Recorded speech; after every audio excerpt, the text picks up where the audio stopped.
بسم اللہ الرحمن الرحیم۔ السلام علیکم ناظرین، آپ سب کو خوش آمدید ہمارے چینل اسٹوڈنٹ اسکول پر۔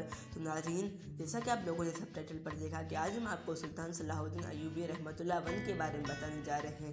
تو ناظرین، جنہوں کی تعریف دشمنوں نے بھی کی تھی۔ تو ناظرین، تاریخ اسلام کے عظیم فاتح اور جنرل صلاح الدین ایوبی کا پورا نام صلاح الدین یوسف بن ایوب ہے۔ وہ 6148 میں دریائے دجلہ کے کنارے واقع عراق کے مشہور شہر تکریت میں پیدا ہوئے۔ ان کے والد نجم الدین ایوب کرد سردار تھے۔ نجم الدین ایوب صلاح الدین کی پیدائش کے بعد جلدی شام چلے گئے۔ وہاں سلطان نور الدین زنگی نے انہیں بعلبک لبنان کا گورنر مقرر کر دیا۔ صلاح الدین اور ان کے بھائیوں کی پرورش بعلبک میں ہی ہوئی تھی۔ سلطان صلاح الدین ایوبی کی ابتدائی زندگی۔ سلطان صلاح الدین ایوبی نے سب سے پہلے دینی تعلیم حاصل کی۔ وہ بچپن ہی سے نماز کے پابند تھے۔ لڑکپن میں ان کی جنگی تربیت کا آغاز ہو گیا۔ وہ جلد ہی ایک ماہر سپاہی بن گئے۔ صلاح الدین ایوبی کی عمر صرف 17 سال تھی کہ جب ان کے والد انہیں دمشق میں نور الدین زنگی کے دربار میں لے گئے۔ صلاح الدین ایوبی کو بہت جلد نور الدین زنگی کی فوج میں شامل کر لیا گیا۔ سلطان صلاح الدین ایوبی اور مصر کی پہلی مہم۔ مصر پر ان دنوں فاطمی خلیفہ القاصد کی حکومت تھی۔ اس نے اپنے وزیر شاور کو ہٹا کر زرغام کو وزیر بنا دیا تھا۔ چونکہ شاور نور الدین زنگی کا ساتھی تھا، لہٰذا اس نے شاور کی مدد کے لیے فوج روانہ کی۔ ناظرین، اس فوج کے صوبہ سالار صلاح الدین ایوبی کے چچا شیر کو تھے، تو سلطان صلاح الدین ایوبی ان کے ساتھ بھی تھے۔ 1164 میں ہونے والی جنگ میں سلطان صلاح الدین ایوبی بڑی بہادری سے لڑے۔ ناظرین، اس فوج نے زرغام کو شکست دینے کے بعد شاور کو دوبارہ وزیر بنا دیا گیا، مگر جب شاور نے نور الدین زنگی کے ساتھ کیے گئے معاہدے کی خلاف ورزی کی تو سلطان صلاح الدین ایوبی نے نور الدین زنگی کے حکم پر مصر کے علاقے بلبیس پر قبضہ کر لیا۔ اب شاور نے اپنی وزارت بچانے کے لیے یروشلم کے عیسائی بادشاہ الملک اول سے مدد مانگی اور ان دنوں کی فوجوں نے بلبیس کا محاصرہ کر لیا۔ لیکن جب شام میں نور الدین زنگی نے ایک عیسائی علاقے کی پیش قدمی کی تو عیسائی بادشاہ شیرکو سے معاہدہ کر کے واپس چلا گیا۔ شیرکو اور صلاح الدین بھی واپس آ گئے۔ ناظرین، مصر کی دوسری مہم۔ 3 سال بعد بغداد مصری وزیر شاور نے عیسائی بادشاہ الملک سے نیا معاہدہ کر لیا۔ نور الدین زنگی نے دوبارہ شیرکو اور صلاح الدین کو مصر بھیجا۔ انہوں نے حبضہ پہنچ کر ایک مضبوط چھاؤنی قائم کر لی۔ ادھر الملک قسطاط قاہرہ پہنچ گیا۔ جنگ میں الملک اور خلیفہ الزاد کی فوجوں نے شکست کھائی۔ شیرکو بالائی مصر چلا گیا اور صلاح الدین نے آگے بڑھ کر اسکندریہ شہر پر قبضہ کر لیا۔ جب الملک نے شہر کا محاصرہ کر لیا تو شیرکو نے اس کے مقابلے میں اسکندریہ آ پہنچا۔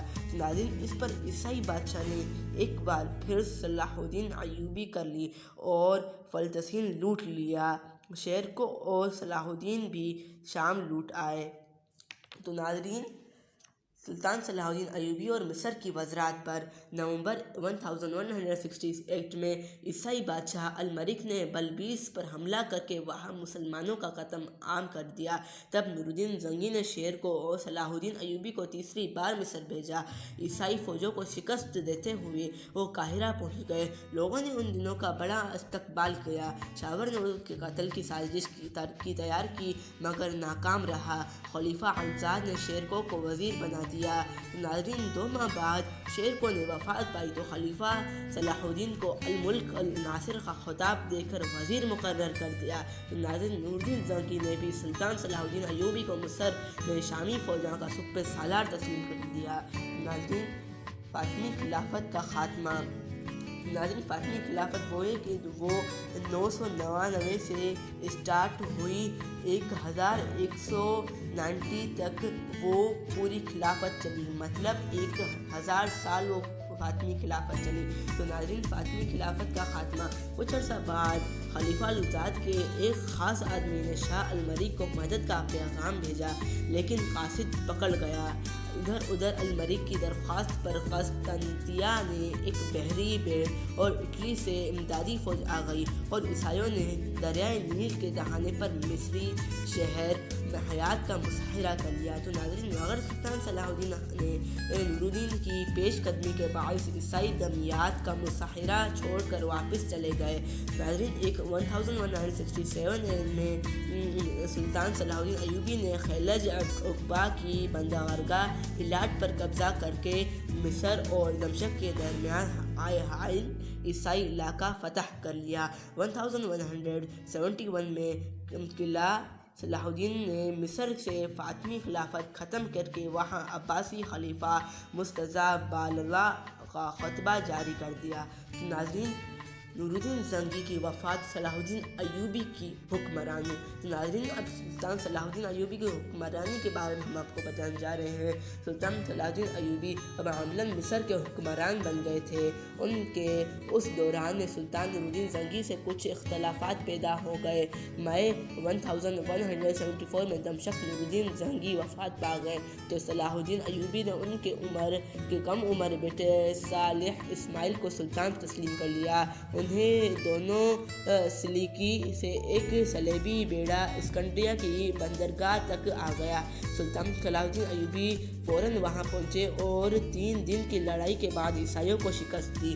ناظرین، سلطان نے مصر اور شام۔ ناظرین، سلطان صالح اسماعیل ایک کمزور حکمران تھے۔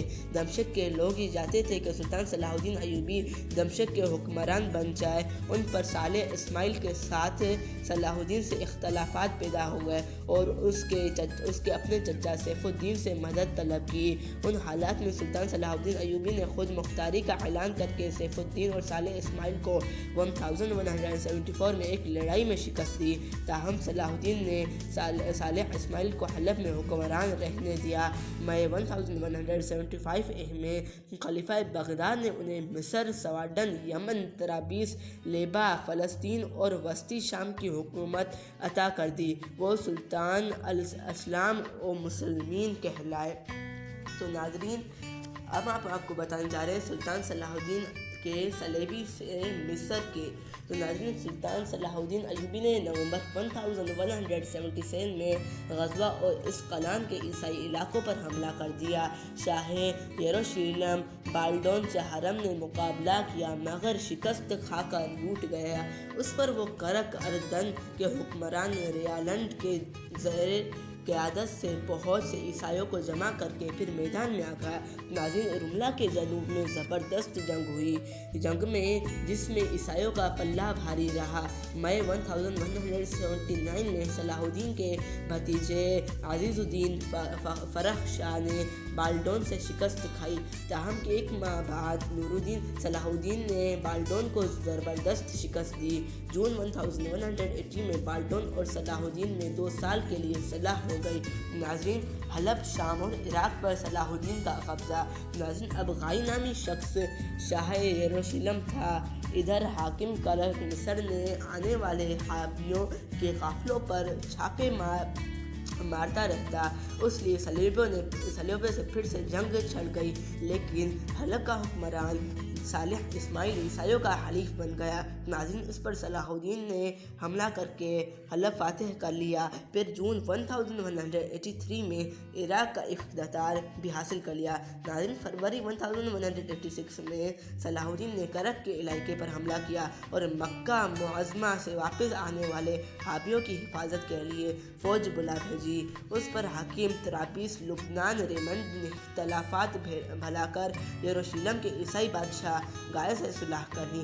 ناظرین، حاتم طبریہ کی عظیم الشان فاتح سلطان صلاح الدین نے اب بیت المقدس کو عیسائی قبضے سے چھڑانے کا پختہ ارادہ کر چکے تھے، چنانچہ 50,000 کی ایک بھاری فوج ان کے جھنڈے کے نیچے جمع ہو گئی۔ انہوں نے جون 1187 میں 6 روز کا مظاہرہ کر کے بعد عیسائیوں کے زیر قبضہ شہر طبریہ پر قبضہ کر لیا، مگر قلعے پر قبضہ نہ ہو سکا۔ اس دوران میں بیت المقدس سے آنے والے متحدہ عیسائی لشکر حاتم